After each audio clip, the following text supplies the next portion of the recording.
going the other way. I have so much power.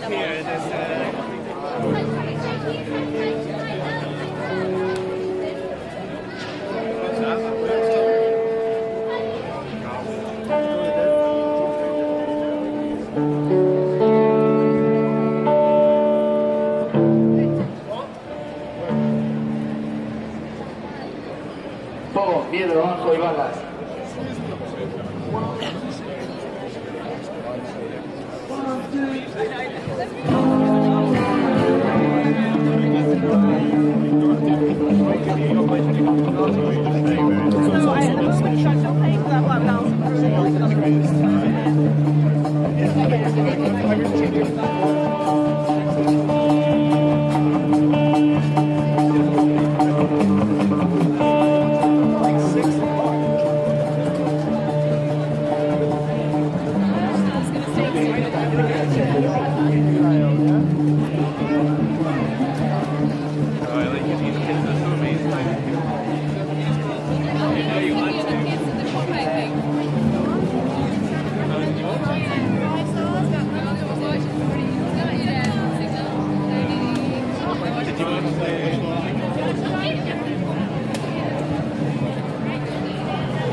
Hello and welcome to the first Fringe cast of the new season. Thank you for joining us today from wherever in the world you're coming from, which by looks at the comment section already seems to be like quite the international reach, so thank you very much for that. Keep that coming because it's really useful for us to know where in the world everyone's coming from. We've got Norway, we've got America, we've got Finland, it's all great. Just to get everyone sort of started, this live cast is very much about an introduction, as it says on the screen, an introduction to bringing a show to the Fringe. The questions that people submitted earlier when you signed up for showing an interest in this session have been really useful. I've got a list of all those I'll be moderating today, and we'll answer as many of them, if not all of them, as we can. I guess the first thing is to speak to the team and all say hello, as it were. So, hi, my name's Alan. I'm the registration manager here at the Edinburgh Festival Fringe Society. I look after the registration process, which begins in January, and I also look after these sessions. Hello everyone, my name's Kevin and I'm the Venues and Companies Manager here at the Fringe Society, and I head up the team that's responsible primarily for being the first point of contact for anyone who wants to bring a show to the Fringe or anyone who wants to run a Fringe venue. Hi, my name is Katie. I'm the Participant Development Officer. That means I take care of advising participants and artists on their creative and professional development at the Fringe and making the most of their time here. I'll just take off the headphones. Hello, I'm Daniel. I'm the Digital Marketing Coordinator here at the Fringe Society. So I look after the Fringe Society's social media, digital marketing and the technical stuff behind the scenes in this Fringe cast. And I'm going to turn off the webcam now so we can all run. Yes, thank you. And Daniel, you're going to be looking after our comments section today. Do you want to give anyone like some sort of small tips on how they should be doing, how they should get in touch with us throughout the session? Sure, so these, as Alan said, these sessions are designed to be very interactive. So we'd love to hear your questions, whatever it may be about performing at the Fringe, and we'll try and cover as many of them as possible. You should be able to see the live chat box. If you're on a desktop, it appears in the top right hand corner. If you're on a tablet or a mobile device, it's normally at the bottom. You just need to access live chat, and in order to comment, you just need to log in with any Google account. We're running on about a 30-second delay, so there may be a situation where you pose a question and we're already covering it, so that might explain if we're seeming to be psychic. I can't remember which way the delay works. And with this session, the live chat and the whole recording will be available to rewind and pause after the session. You can pause it during the session, but we think this works best when it's an interactive session where you're throwing questions at us as we go. So we do recommend sticking with it live as you go, but knowing that if you think you've missed something, that you can come back to it later. And any information that I'll try and share in the live chat as we go will also be there for you to refer back to. Great. Still on the sort of topic of questions, I guess, I've been through all the ones that came through with people's interest in the event, and what's great is a lot of you listening with us today seem to be at the right stage for the session. You genuinely want to know what it takes to bring a show to the Fringe. We've got lots of sort of like how-to questions. There was also one lovely person who just said they're looking for some reassurance, and I wanted to highlight that because that's generally one of the main roles that we have here. Like, if there ever is anything you want reassurance on, hopefully by the end of this session you're going to know exactly the people who can give you that reassurance at whatever stage in the process you're in. So I'm now going to throw it to you, Kevin. Introductions to bringing the show. We've got lots of different things that are currently going to be like popping up on the screen. As one of the keepers of our participants inbox, which is the first port of call for a lot of people, what are the main things that people sort of are thinking about now and that we can help with? Well, we're here all year round, so really I would urge everyone and anyone interested in taking part in the Fringe to get in touch with us as soon as you possibly can. And the best and probably easiest way of doing that is through participants@edfringe.com. So that's participants, little at symbol, and then edfringe.com. But there are many aspects to bringing a show to the Fringe, and this is just the very beginning of these Fringe casts, and they'll take you on your journey to the Fringe all the way through, starting now into the beginning of next year and right up into July if you are still on your way to Edinburgh. So some of the things that we'll be covering in all of these Fringe casts from now until July are things like finding a venue. We have an online search tool which is really useful for that. There are more specifics that we can go into later on about what to look for in a venue and what is a venue going to do for you and what can you do for a venue and all those sorts of questions. But the online search tool is probably your most useful means of finding a venue at this point, even just to start thinking about it. Venues have different ways and means of wanting to be approached and when to be approached and all of that, and that's sort of a little bit more detailed information that we can always give you directly if you get in touch with us on that email address. Another the big things that we're going to be talking about through these casts is engaging with the media and reviewers. It's something that obviously many people have different aspirations for bringing a show to the Fringe and different goals and ambitions, but for success on the Fringe, one of the biggest things that you can make sure you're at least prepared for is understanding the media, how that works, how reviewers work, how you get your show written about as a story, which is really beneficial as opposed to just 7 reviews or whatever. So things start to think about how you're going to engage with the media and reviewers and how familiar you are with them, the ones that are in Edinburgh at the moment. Another big one is registering your show. So that is not just about saying, yes, I want to come to Edinburgh and this is my show name and I have a venue and let's go. There's a little bit more detail that we need from you, and when we talk about registering your show, we're talking about registering that with us, with the Fringe Society. If you want to perform during the Edinburgh Fringe or the festivals, or whenever in Edinburgh, obviously we don't hold the monopoly on that. Registering with us is not a prerequisite. We think it's good, but obviously lots of other people don't, and that's entirely fine. But registering your show, if you want to have your show listing in the printed program, on our website through which people buy tickets, and on the apps through which people buy tickets, and get the services of all as lovely people to boot. Yes, yeah. Registering your show with us is sort of necessary if you want to take advantage of all of that. And that's through our database called EdFringeware. So we'll go into a little bit more detail on that in January. You might also want to start thinking about how you might adapt your show. Thinking about how it will be more accessible to all audiences. Certainly a big upswing in the last few years. We've seen a big increase in people having their shows BSL interpreted, having their shows captioned, or even incorporating sort of a relaxed performance into their whole run. And that's something that we'll cover later on as well. Another one is advertising and marketing your show. These are all big highlight topics. So obviously we won't be able to cover every single question on all of these because we've got individual Fringe casts dedicated to specifically these subjects. But it is a good thing to start thinking about now and visiting our website and doing some research of your own right now to better inform yourself of the questions that you should be asking later on. So think about advertising and marketing your show. A very big one is setting up a budget.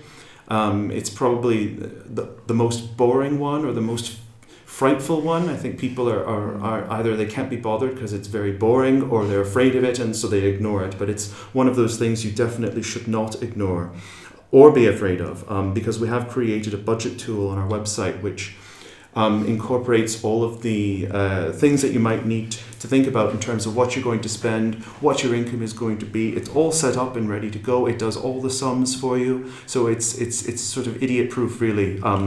Try to have a look at that just to give yourselves an idea of what you need to start thinking about. You might be spending money on later on.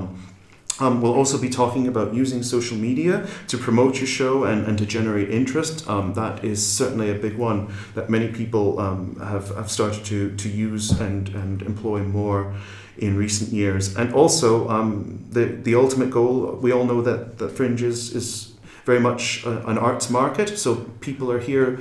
Not just audiences looking to be entertained, but there are producers and tour bookers and agents and all those people looking to find work to take on or looking to find performers to take on, and that's something you need to be prepared for to handle if A, you want to try and engage with them, so to seek them out, or B, if you're looking to, if you do get contacted by a producer, how do you respond? What are you going to do with that? So those are sort of the top line things that we'll be covering in all of these Fringe casts. Great, thank you very much, Kevin. Now I can see from that that has triggered lots of questions from people that are getting in touch. The lovely Daniel has started putting those into an order for us, because you'll very much see as we go on today, there's sections where those can come in. We talk about timelines for quite a bit, so actually that might be a really nice way for us to bring up questions that fit in to specific areas. So just so you know, we've noted those questions and we're coming to them. We're just waiting for that perfect moment where we just happen to have a slide ready, or indeed we can tell you when we'll be telling you more about them, or where you can find out more about it online. So that it looks seamless as possible. Katie, yes. Speaking of sort of a lot of the questions that have been coming in beforehand, a lot of the ones that I've been reading through were asking about application processes or how they audition to bring their show to the Fringe. Mm-hmm. I think that leads to us, but a really good place to start is about sort of the open access nature of the Fringe and a bit about our history, if you will. Yeah, so you mentioned open access there, Alan. That means essentially that the Fringe is open to absolutely anybody. Anyone with a story to tell and a stage on which to tell it can access the Fringe.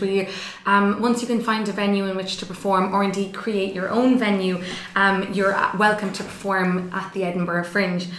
To give it a bit of context and history, the Fringe started back in 1947 when a new festival, the Edinburgh International Festival, was created to repair the broken relationships across Europe after the Second World War and to bring nations and people together in the spirit of cultural exchange and the arts. The festival, the Edinburgh International Festival, was a curated festival, which meant that shows were invited to perform, and the festival was programmed with work of international appeal. So there were 8 UK-based companies who were not invited, but felt that their work was worthy and of high enough quality of being included in the international festival. So they came to Edinburgh anyway. They found their own venues to perform in, sold their own tickets, printed their own posters, and took to the streets to flyer and market their own shows. So essentially, they were self-producing. Now, a few of you have asked questions about getting producers on board and figuring out whether that's something that you need, and that's certainly something that we can discuss at a later point when we chat a little bit more about the industry. But most of the people that came to the Fringe in 1947 were self-producing, and between 1947 and 1958 more and more shows continued to come to Edinburgh to produce and perform their own shows on what was then known as the Fringe of the International Festival. Now, if you can imagine, at the time there were around 120 shows taking place on the Fringe, and these were all selling their own tickets and marketing their shows individually, and there was no centralised infrastructure in place to support the growing phenomenon. So it was in 1958 that the Fringe Society was formed in response to the growth of all of the companies coming to Edinburgh to perform.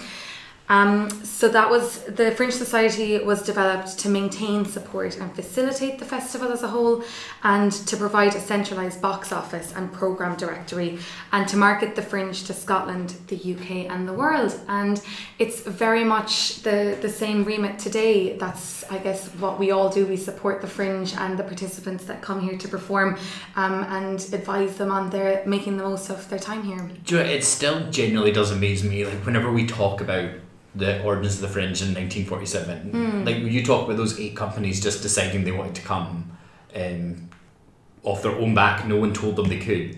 How similar it is now. I mean, obviously the scale's different, but actually the fundamental basics of what they decided to do is still the spirit at the heart of it. It is that thing of just coming and finding your own venue, and you're still doing the exact same thing as what those 8 companies did in 1947. You're out there on the streets looking for audiences, handing them flyers, giving them that small snippet of information about your show. You're self-producing, you're doing all of the marketing, all of the box office, all of the production elements, every interaction with the public and with the press and with the industry. You're doing it all yourself a lot of the time. Daniel, did you have something you were... And is that idea that there's a platform where anyone is able to do anything, which is why some people have described it, and I would say this because it's what I do, but they describe the Fringe as almost like a precursor to social media, in the sense there was a platform for people where people were free to do what they want and how they wanted, and it was, the public could choose whether they wanted to see it or not. Yeah. And that's still sort of true to this day. Kind of curating your own experience for what you want out of it. That's the most central part.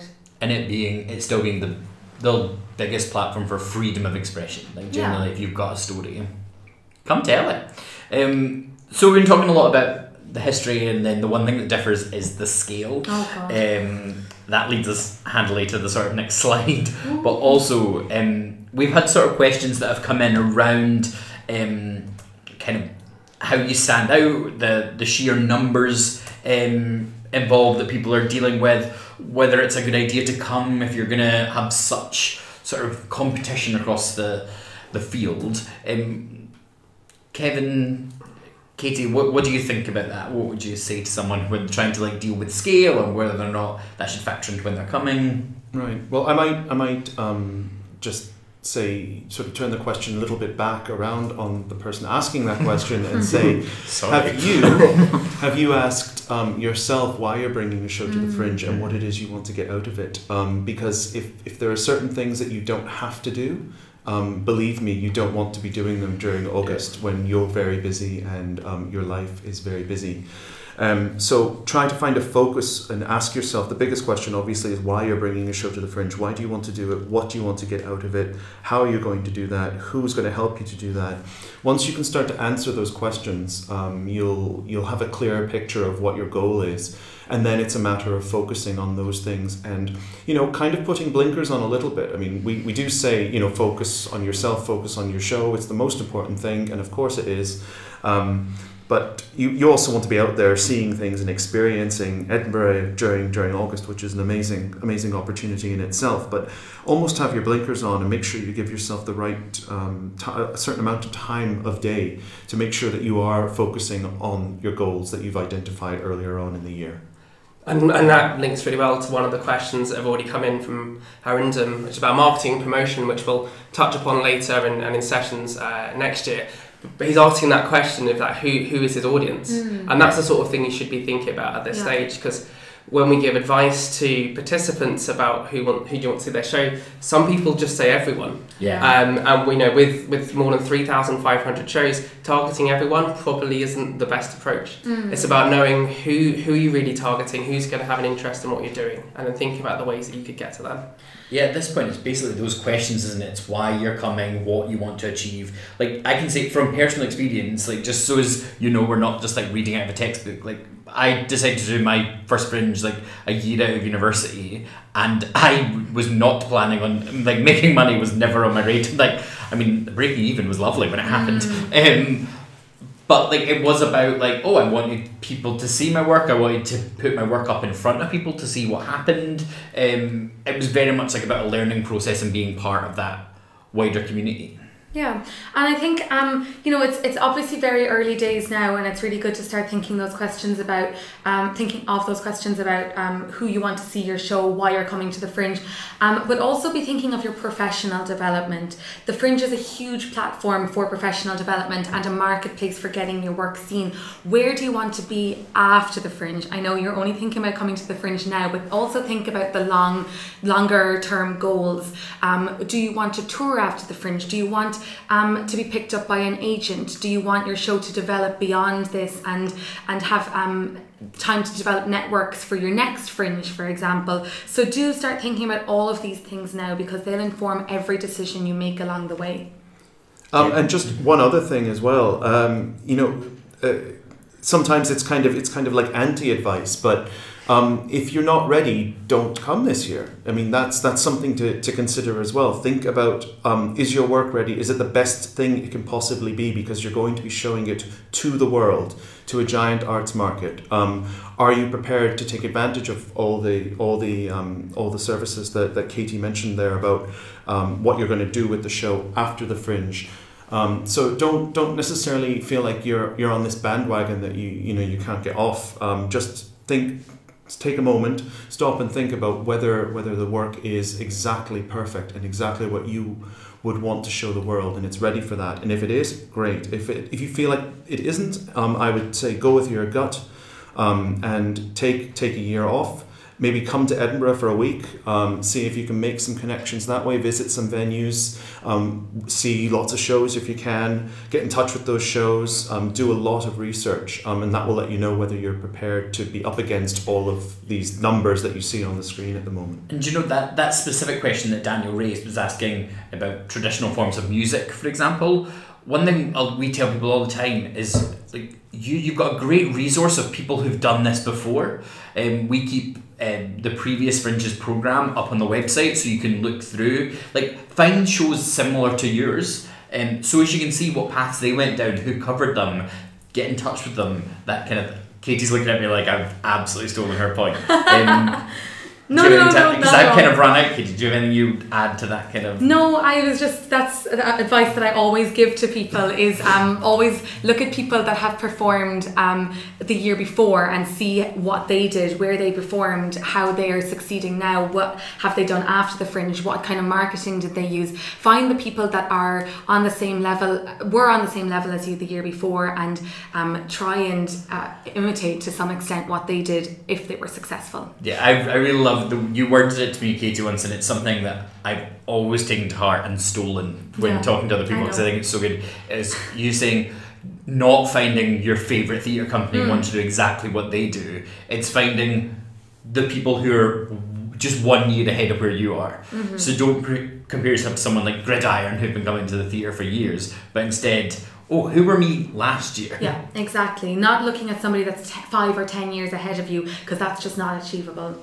And there's nothing right. It's not plagiarism to take inspiration from their approach, but indeed look at what they did and reach out to them, and because I'm sure people, the Fringe is a community. People are willing to share, ask questions and share. Yeah, amazing. God, that's got me feeling very positive. So really, what I want to get across, is like what the Fringe Society does, and it's all those things that Kevin covered. We can help with all of those things. We are here to support participants. So really the whole point of that is I really hope now that you're getting the point of we are kind of the charity that underpins the Fringe. We look after its intention. We don't sort of make the decisions, if you will. We're here to support and make sure the Fringe thrives as much as possible, and that involves helping you guys to have the best possible experience and get the reassurance, that word right from the start, that people are looking for, that you're doing the right things, or if you're feeling you're going off path, just nudging you back towards the path. And that we're completely impartial. We don't run venues. We don't promote one show over another. That's a really common question down the line, is can you promote my show? Yeah. With 3,500 plus shows, we treat every show equally, and we provide support equally. And we sit sort of in the background, much like that photo implies. Yeah. It's like dysfunctional parents. We love you all the same. That's great. Functional That's parents, functional. actually. Yeah, we're really nice parents. Great. So that's us. I think the next slide is where we're going to really sort of start drilling down some of the questions people are asking. A lot of people asked about this beforehand, and it's kind of like a timeline of what people should be thinking about and when. So the early steps I'm very much throwing to you, Kevin. Right. As the first person that lots of people come into contact with. Yeah, I said this earlier, but now it's there on your screen. Do get in touch with us. You can get in touch with us anytime, and there's no wrong time, and the only right time is whenever you're ready. We have a lot of resources on our website. It's a very big website, and there's lots of information everywhere. So by chatting to you, by hearing from you and understanding what you're looking for, we can help sort of narrow that down a little bit so we can gauge where you're at specifically with your show or your ambitions. Another one was, obviously I touched on that a wee bit there already as well, which is who, what, when, where, why, and how. See if you can answer all of those questions and start that right now as well. You're in a good place if you're thinking about those questions and answering those questions right now. The third one, I guess, was the aspect of budgeting, and we've talked about that before. We have a whole Fringe cast dedicated to that, but we do have that budget tool on our website, which would sort of point you in the right direction of what to think about you might be spending money on, because it will be different in Edinburgh than it will be anywhere else. Yeah, I think you're probably already covered this, but a lot of the questions that we're asked in advance are people asking about like timeline, when they should be looking at their budget. People were looking about how to be realistic with their costs, that kind of thing. I think the budget tool will help a lot with that. Yeah. And there's case studies on the website of previous Fringe shows, so looking at them and getting an idea of the various costs associated. Yeah, definitely like getting those on track now. Yeah, I think now is a good time. As someone whose budget came a step later than it should have, you end up chasing your tail somewhat. I'm just popping the budget tool in the live chat, but it will appear before they'll hear me say that. So it's like it's travelled in time. Nice. So, step 4, Kevin, I feel you're going to be inundated with questions. So would you rather we start the questions, or do you want to give a bit of an intro and sort of the importance of choosing a venue, what you should do? Yeah, I'll sort of give my trio of criteria when you're looking for a venue and what to think about in what a venue can offer you. But essentially, any time between November and January of next year is an ideal time to be looking for a venue. That doesn't mean to say that in February or March or April it's too late. We have shows registering with us in June, so lots of venues don't necessarily fill all of their slots. It's all about a magic big jigsaw puzzle where everything just falls into place for everyone, but it's about navigating through that. So in order to do that, the 3 things to really think about first are your audience capacity. How many people would you anticipate performing to each day? Because while there are 317 venues, there are almost double that in the amount of spaces that are available. So you might have one venue that's got 10 spaces in it. Some of them are 30 seaters, and some of them are 1,000 seaters within the same venue. So start to think about how many people you might perform to each day, and obviously when you can answer that question, it also ends up answering the question in your budget, because it'll help you to set the number of tickets you want to sell in order to make sure that you break even and things like that. So there's a lot of questions that kind of need to be answered at the same time, and some that need to be answered a little bit later on, but it does all fall into place, trust me. So venue capacity is one. The next one is the programming history of the venue. Obviously, if you're a Chekhov play and you're going to a venue that is famous for its comedy and basically only programs comedy, that might not be the best place for you. I'm not saying it wouldn't. It might not be the best place for you. But doing a little bit of research into those venues, as Alan said earlier, looking at that amazing reference point that we have, which is the Fringe program from the previous season on our website, seeing shows that performed in that venue, seeing how many shows like yours performed in that venue. That's a bit of a it's sort of a relationship, I guess, that is helpful for both parties when it comes to thinking about programming history of the venue, because if that venue has a history of an audience that continues to come each year for a specific kind of work, then obviously that would seem like it's the right place for you. And if that venue is used to hosting the kind of audience that you're used to and welcoming, then obviously that's a perfect match made in heaven there. And then the third thing to be thinking about is the location of your venue, where you might be performing. Do you want to be right in the center of it all, where there's tons of other things happening around you, or is it something that, you know, does your show sort of lend itself to an audience buying tickets months in advance and then being a bit of a destination for your show, being a destination for them? So different things to think about, but I would start to think about those three things, and if you can answer those, so how many people you perform to, what section of the program does your show fit into, what kind of genre does it fit into, where do you see it happening, where do you see your audience going, and the location, I think you're on a good path to finding a venue. Thank you, Kevin, and also very well done for keeping concentration while Daniel and I have been hand gesturing each other trying to arrange questions, because there's loads of great ones coming in. So we're just going to start firing them off. Yeah, so we've had a lot through in advance and during the session about venues, and I guess the first place to start is that we do have a dedicated session about finding a venue and managing your budget, and they're taking place on the 13th and 14th of December. We'll share the links with that in the live chat in a second. But just some of the venue questions we've had come in. For example, Rachel's question for a first time show, what size venue, what type of seating? I feel like that's covered, but if Rachel has a follow-up question, do drop it in and we'll try and pick it up. I could add a bit to that, sure, if that's all right. I would say if you're a first timer and anyone on the Fringe, generally think smaller. So if you're used to performing your show to 100 people in 3 or 4 days, wherever you're bringing your show from, that's fantastic, but you're not going to sell 100 tickets or 400 tickets throughout your run in Edinburgh. It's better to be more realistic. Most people do not actually, most people try to break even. That's the aim.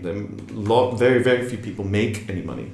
Most people don't make any money at the Fringe. So the lower you can aim for your audience size, the better. And as a first timer, I would say definitely aim smaller. And then you can always say you were sold out every night. Nobody needs to know how many people you performed to be sold out. I like that. I also think that ties into Marco's question, who's an impersonator in Finland. We also talk about, like, if you've got a really good international audience and you do really well in your home country, I think what you said as well, considering the fact that coming into like this brand new market where you might not be as known and the competition is huge, it's about taking that step into a smaller space, I guess. Yeah, definitely. And think about contacting shows. We did talk about that, and we talk about it all the time. But think of if you can find shows that performed in the past season that are just like yours, contact them. Most people will have some form of online presence or social media presence. People love to be contacted, to be asked for their opinion. People love giving their opinions. Ask them how it went, what they were looking for. Just do a little bit of research in that side of things. And if you know of any shows that have come from your own home country or you're familiar with, then definitely speak to them. I'd just add on that point that until January, where the first shows of 2019 go online, you can actually go online to tickets.edfringe.com and see all the shows that are registered in the 2018 Fringe. And if they've put the information there, you can access their Twitter, their Facebook, their Instagram, which is often the easiest way to get in touch with them. Yeah. And I found with almost all Fringe participants I've met, they all are eager to kind of share their experience. Oh, absolutely. I think one of the biggest parts of the Fringe is peer learning and resource sharing. It's a really, really difficult month, and I think it's needless to compete against people that are here trying to strive for the same things that you're striving for. And I often chat to participants that have had really great advice from people that have come to the Fringe before and really succeeded on their time here, and always want to pass on advice about their time to kind of do that circle of life of thing, I suppose. So I'm looking at Becky's question and so Becky's question joined it. I think you can cover them in the same sort of area. Yeah, and it's kind of about when is it okay to start contacting venues. Stacey is looking at like sort of particular big venues. And I think this is maybe a question around how different venues work. So some may be open access, some may program, that kind of thing. So, and I think this also ties into, we've got a question from Austin who is saying he's already applied to suite venues, so he might potentially be in a program. Was this the right approach? Does that mean you can't look for anywhere else? Like, do you know that kind of thing of how many venues should you be contacting? I have to apologise to everyone. I didn't wear my glasses today, and I cannot see the questions that are on a screen about 10 feet in front of me. Which I know sounds very lame, so apologies for that. But in terms of contacting venues, yeah, I mean, we do suggest you contact, I would say the more you can contact, the better. Minimum 10, just so that you have a really good idea of what's out there. If you don't know what's out there and you haven't spoken to them and you haven't contacted them, then so many opportunities could pass you by. So that you're the more informed you are, the more prepared you are to make an informed decision and a good decision for your show. If you've contacted other shows, if you've contacted other venues rather, it's absolutely fine to let other venues know you're contacting other venues. Everyone knows that that's what you're doing. It's totally fine.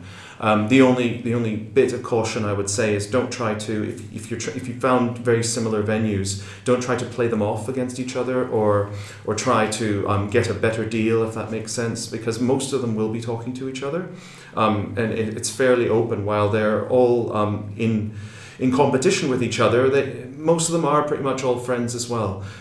So they will be chatting about different shows that are approaching them. So just keep that in mind when you're doing it. As long as you're above board and you're completely open and honest with what you want to do and who you're contacting, there's nothing wrong with contacting, as I said, more than 10 if you can. Yeah, absolutely. Like in the past, I've literally had a venue I was interested in ask me who else I'd talk to, not because they wanted to like play against off. They actually wanted to be like, you've only spoken to us, I think you need to develop, you need to be sure, because they want the right work for them. It's kind of your Fringe home, like it needs to be like a two-way relationship. I'm going to be really rude and interrupt, say that we could talk about venues for literally an hour, which is why we have a session booked in. But if we can, we'll try and pick up those questions at the end, but we'll just cover some other key details first and come back, but we're going to hold on to all those questions for now, so do keep them coming in. Yep, and you know, they actually link a lot of them now link towards registration, which I guess I should talk about, my field for this one. Registering your show, as Kevin said earlier, that's when you get the use of the Fringe Society. You can use our resources. It also means you can be in our printed programme, as well as have your show on the app, on the website. We'll sell your tickets for you. There are a lot of benefits to registration, and that all really kicks off in January. A lot of the questions, I'm trying to look through them now. Craig has asked it about how much it cost for a 2-week run. And then Daniel, can you just scroll up? Registration. Sue's asked about just doing one day or night. Absolutely. So registration is the only time in the process that you will pay any money sort of directly to the Fringe Society, outside of if you're doing some advertising or that kind of thing. Or donating money to our charitable cause. Oh, nice work, Katie. Or becoming a friend of the Fringe, which Indeed. is very great. How those fees are worked out is they very much depend per performance. So there's a rate for if you're doing 1 or 2 performances, then it gets more expensive if you're doing 3 to 5, and then it goes to what we call 6 or more performances, is what we refer to as a full run. One sort of, we'll go through dates later, but there's a date so the final deadline to make the programme is in April, but we have a deadline in March where you can save around £100 off a full run. If you sort of make that deadline. So that's a really important one to go to. Just as well to tie into the conversations we're having around like choosing your venue and making sure that's the right one for you. Different venues will handle the registration process in different ways. Some will register on your behalf. Others will need you to fill in their own registration sort of portal rather than ours. So always have that conversation with your venue at the start, like how does the registration process work?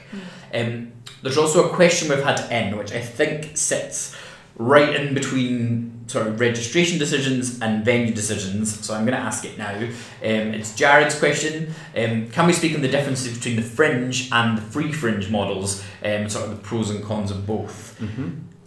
So there is the Fringe as a whole, and then there is the free Fringe which sits in that. But I mean, there are fringes of the Fringe and fringes on the fringe of the fringe of the fringe of the fringe. We love our Fringe. So we see it as a whole, whether you decide to register your show with the Fringe Society or not. We see the Fringe as a whole as anything that's happening outside of the International Festival during August, pretty much.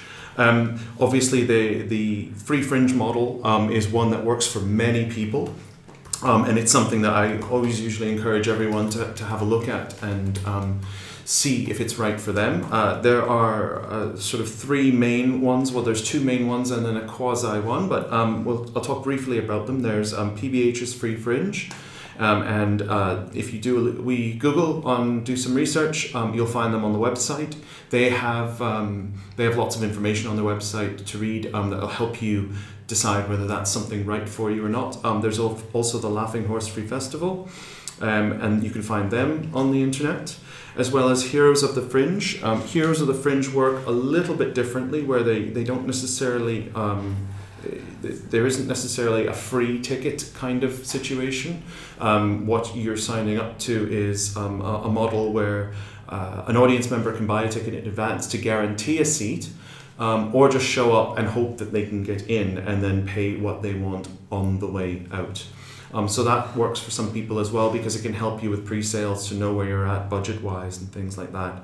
But I would encourage you to go and check out all those different models, because there are as many different kinds of venues on the Fringe as there are shows on the Fringe. And yeah, I think if we're going to move on, but it's all venues, part of the Fringe. Yeah, absolutely. And I think it goes back again, and we're all going to say this so much, I think, so apologies in advance, but it goes right back to the why are you doing the Fringe? What are you looking to get out of it? Who is your audience? And I think those questions all tie into that. So there are some free Fringe venues that will be really great for comedy and have a really good set audience, but maybe they've never had a theatre show before. Or maybe there's a free model that does. Like, it's about doing that research and sort of finding something that fits with you and is a good match. Mm-hmm.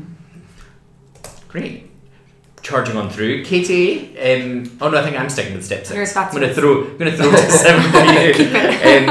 And that kind of leads to like what is a Fringe marketing campaign? February to March, we were saying this, and that seems really early to some people because they don't want to start thinking about that because they're trying to get other things set up. But honestly, that is about answering the question: what is your show? What is the hook? What's the unique selling point? It's not about like, I'm contacting this journalist now. No, it's about laying the groundwork and sort of clearing your head. Like, what about this show is making people want to see it? What's that elevator pitch that once I write it, that 30-second kind of, this is my show and this is why I think it's great. Honestly, if you've got that sorted by the end of March, that is going to go with you through August and beyond. It feels really early, but every hour you put in then, you'll thank yourself when it's July and August that you've and for speaking from the perspective of the Fringe Society, you know, we're working now in detail about the marketing plan, the festival as a whole. Because if we did it in July, it's too late. Yeah. And I think it allows you to be more. It gives yourself time to be more creative. Yeah, you can have those. You can get it wrong a couple of times in your thinking about what we're narrowing in on, because you've got time to do that. I'm now throwing to you, Katie. So you've thought that through. Yeah. How then do you put that into action? February and March, you've already started your February to March. You've started thinking about what your Fringe marketing campaign might be. You've got your everything material, print, copy into your registration. So really refining your marketing campaign between June and August. Once the program launches at the start of June, you should be starting to target people that are picking up that program and going through it with a highlighter. Think about who you're targeting. We've covered this, and we will continue to cover this until we're blue in the face. You're not going to, your show isn't going to appeal to everyone. So the answer to that is never everyone. Be quite focused in what audiences you're looking to target. What platforms are they using? Are they using traditional print media? Are they using social media? Do you know how to run a social media campaign? If they're using traditional print media, do you know how to contact the press? Do you need a publicist, and can you afford board one. You know, how all of these questions are ones that we can cover in the online sessions that we do in the new year. I think March to April. There's a couple people asking about finding a PR and if they need one, and I would encourage you at this stage, it's such an individual thing. Yeah. Give us an email mediaadvice@edfringe.com. Daniel's going to put that in that email address in the comment section now, because we can send you a list and give you some advice about the questions you should ask before you do that. It's another one of those. And I think it is something that you should be thinking loosely about at this stage, but really focusing on finding your venue and figuring out, you know, why you want to be in town initially, and then focusing on that once you've put that to bed. Totally. Just because you mentioned it there, Katie, I just want, there were a couple of questions. I think our friend Marco from Finland asked it before. I know a lot of people asked it in the pre-questions kind of phase. Producer, what can they do to help? I think we might have a way of helping people. Yeah, the other thing that I was just about to start on, because it's not actually written on the screen, but thinking about professional development goals at the point from June to August. In terms of coming to the Fringe with or without a producer, that's really up to you as to how you feel you could deal with the burden of self-producing, or whether you can afford to get a producer on board. So a producer, if you are getting a producer on board, it might be worthwhile getting them on board around about now. A lot of people will be looking at the work for next year's Fringe at this point, and they would kind of, depending on the producer and what their role tends to be, they might look at everything from your venue negotiations to your budget, to your fundraising, to your PR and your engagement with the industry when you're in town. Or they might just come on board for the Fringe to look at getting the industry into your show and finding those onward touring opportunities for you. So it's worth having conversations with people and seeing to what extent they're going to be involved. There's nothing to say that you can't do it yourself, and in fact the majority of people coming to the Fringe do, especially if it's your first time coming to the Fringe, because it is that kind of learning curve of coming here and seeing what it's about and seeing what you need to do, and then maybe once you have your name established a bit more, it's a little bit easier to get the right producer on board once they've had the chance to see it at the Fringe.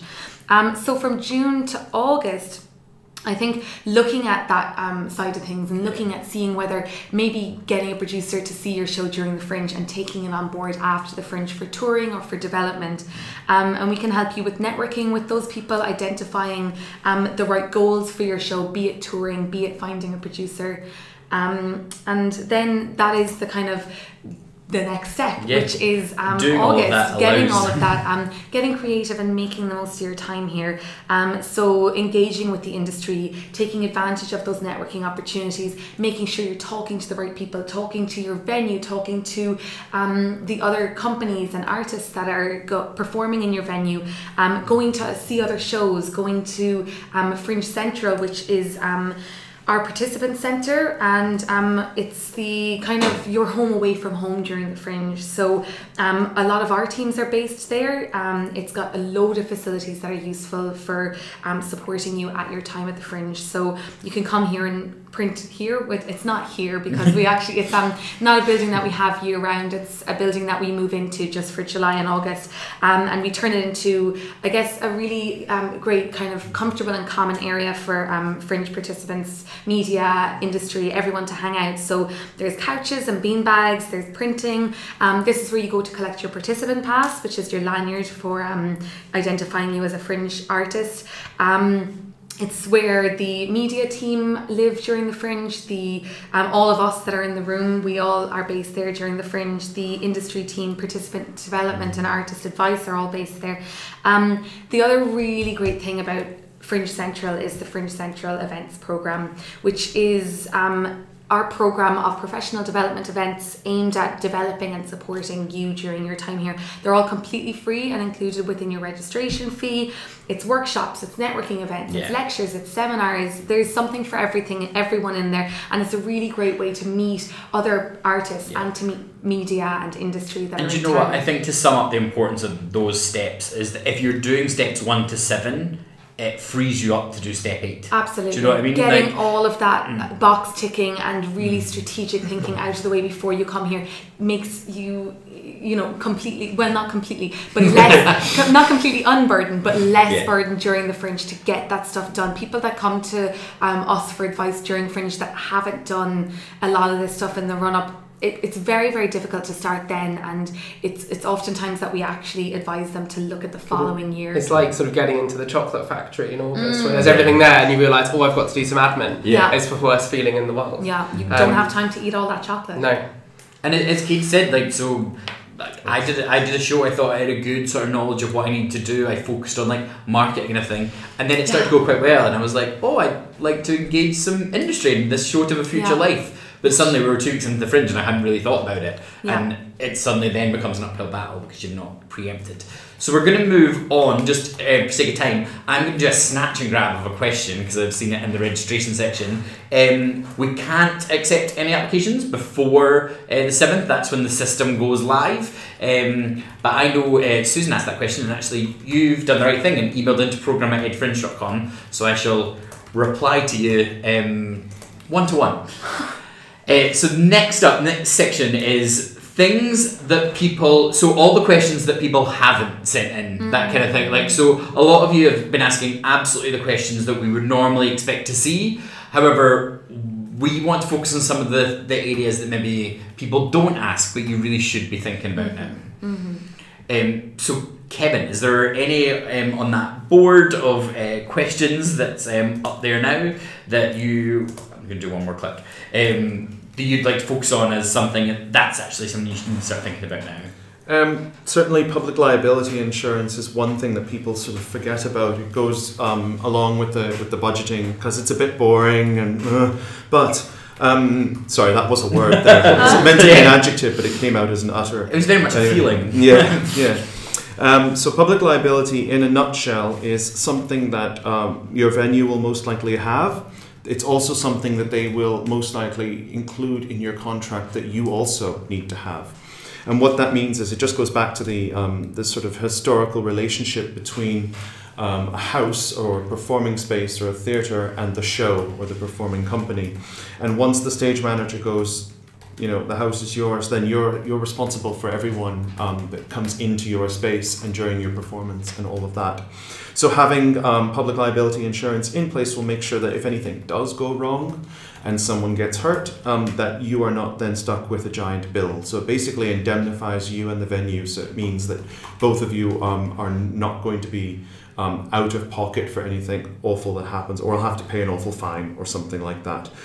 We do have on our website a section for public liability insurance, and insurers who we've worked with to try and make sure that they understand what the Fringe is and that you don't need it to travel around, you just need it for these specific performances and times of day, and they've got wonderful packages that we've worked with them on. Another thing, if you are coming from away, because many of you are tuning in from outside of the UK, is if you're an international performer and thinking of visas and thinking of freight and accommodation and travel, but obviously Brexit I think is probably going to be on everyone's mind. There's probably a few questions. Yeah, we did have the B word. We did have the B word mentioned in advanced questions. I'll quickly touch on that. You don't have to worry about it for next year. Essentially, once March 2019 comes, whatever happens with Brexit, and if it turns out that we are leaving the EU, and obviously not every law is going to change immediately. So basically it's the status quo. Everything will remain exactly the same until December 2020. So there's quite some time to work out what we're going to do, and we're currently working with the Home Office and different groups and bodies and lobbying for the best thing that we can think of that would work to help everyone come to the Fringe, regardless from what country you're coming from. So there's certainly things like that. There's a section on our website. I won't go into great detail because it all depends on where you're coming from, how long you're coming for, and whether you have a visa already, and all of that. But do email us if you have any specific questions about coming from a country outside the UK. We'd be happy to answer it. One of those points that's on the slide at the moment I wanted to throw out is because we've had quite a few questions about it, both during the session and before, is accommodation. When should people be thinking about that? How can we help direct people? Yep, so we do have an accommodation section, again, on our website. We also have a register on our website that is live from around April.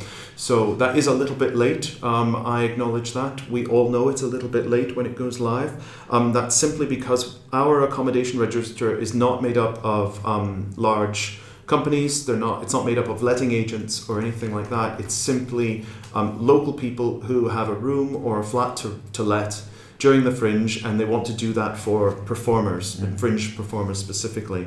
And they don't really start thinking about accommodation for August now, as we all do, and as you are probably thinking about it now as well. So we do have that as a main resource. Some people feel that it goes up too late, and they're afraid of waiting that long. Yeah, but Daniel's actually linking now to our services directory, which offers additional suggestions for accommodation. So in addition to that directory, it links to letting agents and various other companies that specialise in accommodation in Edinburgh, and we're sure there's something that will fit for you. Cool. Peppa's question around accommodation was, is it usual for the companies to pay for accommodation of their cast and crew? So I would take that as meaning if you're producing a show, is it usual that they would then pay for the accommodation of their... I think it depends on how you've set up your performing company, if you're in charge of it, and whether that's something that you are offering. It's all very individual, and I think it just depends on how much money you've got as a performing company. But was that, sorry, again, I can't see the thing, but I think that absolutely nails the question. I think what's important from my point of view would say just communicating that properly from the start. So if accommodation is part of that deal, making sure that people are aware of that. If it's going to be something that they're going to have to sort themselves, make sure they're aware of that. Yeah, and if you have a big crew and cast coming up with you, it might be more affordable to look at the likes of student halls, which are often quite affordable for larger groups, and there are lots of universities and college campuses in Edinburgh, so having a look at those at this point and factoring that into your budget. And many of those providers are listed in that services directory link in the live chat. There's plenty of those to choose from. Cool. We've got one last slide I want to get to before we brush up any questions if we've got time. So I just want to say, anything on that page, if there's something that you're like, oh, I didn't think of that, participants@edfringe.com, that's the email address. They'll be able to answer questions on any of those things. So whether it's working with children and animals or music licensing, participants@edfringe.com. Or both. So this is kind of like the next steps from here. This is basically just a slide of you want to take down key dates that are happening in the run-up. 7th of January is when registration opens. 13th of March is that early discount deadline that we talked about before. 10th of April, that's the last chance to register to be part of the printed programme. And then obviously Friday the 2nd of August, first official day. That's meant to be a smile emoji, but it's just 2 empty boxes, which is a bit sad. But it's meant to be that's the opposite first day of smile of the Fringe. emoji. First day of the Fringe is like Christmas. Which is like Or 2 the empty chocolate boxes after you've removed the gifts. Yeah. Well, there you There go. you go. Or chocolate boxes. He mentioned chocolate Exactly. factories. Cool, so we have a couple of minutes left to see if we can dust up any final questions for you guys. One that I think's come up a lot is about sort of approaching venues. Harry asked, what do venues want from them? Like, what in the application process, what do you want a venue, what do they want you to tell them? This ties into a question that's been asked before of, my show's not ready yet, I don't have it finally finished, but I know what it's going to be. How do I approach the venue? Yeah. So every venue will have their own ways and means of wanting to be approached. We detail that in our online venue search. So you can either get in touch with them via email. Some would like a phone call first, and some have an application form on their website where you have to fill in all the fields and continue. But what I would say is if you have anything that is visual, especially a video that you can link to give them an example of what your show is, that's probably the number one easiest thing for people to, because don't forget, venues will be receiving lots of different applications from lots of different people in different ways. If you want to get their attention right away, the best thing to do is a little synopsis of your show. Obviously know the dates that you want to perform, or a rough idea to try and be accommodating on both sides, give or take a few days here and there and that sort of thing. And certainly a link to your to any material that you've got. If it's not the actual show, that's totally fine. If it's similar to work that you've done before, anything that you can add that is visual would help. But I would say because of the time that we've got left, limiting it to a very short email as an initial step, and then in the way that they want, obviously, and whether that's an application form or not, then it's an application form. But yeah, a quick email will usually work really well. Great. I think in one fell swoop we've answered both Harry and Clarita's questions, so that's a good thing. Ian has got a question: what if you want to perform in an open space, not in a venue? That is very much about our like street events. In which case, well, it could be. I'm getting lots of. Daniel and I are iffy. I think an email to participants explaining what it is that you want and what your show's about, then they'll be able to make the best give you the best advice on how to. And definitely tune in on the 13th or the 14th of December, because we'll spend half an hour at least dedicated on all the ins and outs of venues. If it was something like an open space, you do like street performance, we've got a whole different email address for that. So we're actually going to participants. It tends to be like one thing if you take away from this, they're a good gateway to get any of your question answered, because if it's not theirs, they'll pass it down the line to where it should be. Yeah. So we've got the last day of the Fringe. It's not on screen. Oh, that's the sad one. Sorry, sad face works. The sad face. I find that really sad that the sad face works and the happy one doesn't. I also am just going to push along to those are channels for communicating with us on the screen. And just to really say, like, a massive thank you for coming along today. I hope you found it useful. We've got more and more sessions coming up with us really soon. We've gone a little bit stir crazy in this room at the end of the day. But basically, we just want to say bye from us. Thank you for getting in touch. And please do join us again at some point in your journey.